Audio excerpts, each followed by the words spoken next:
नमस्कार मित्रांनो.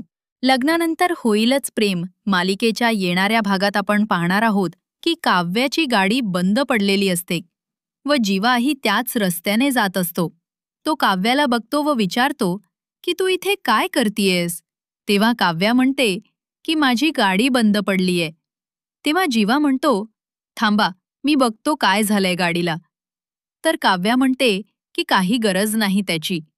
जेव्हा मला तुझी जास्त गरज होती तेव्हा तर तू पाठ फिरवलीस. मग आता मदत करण्याची काही गरज नाही. जीवा म्हणतो, ठीक आहे, मग मी जातो.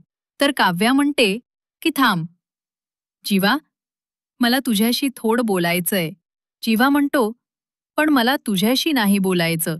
काव्या म्हणते की आपल्या घरावर संकट येणार आहे. आपण कदाचित आपल्या एकमेकावर प्रेम होत ही गोष्ट घरातील सर्वांना कळणार आहे. जीवा म्हणतो, हे काय बोलतीयस तू. काव्या म्हणते की काल गुरुजी आले होते घरी व त्यांनी सांगितलंय की तुम्ही लपवलेले आणखी एक सत्य सगळ्यांसमोर येणार आहे. याचा अर्थ काय होतो जीवा. पण जीवा म्हणतो की या सगळ्यावर माझा विश्वास नाहीये आणि माझा तुझ्याशी काहीही संबंध नाही. काव्या म्हणते की तू मला विसरला असशील, पण मी नाही विसरले तुला.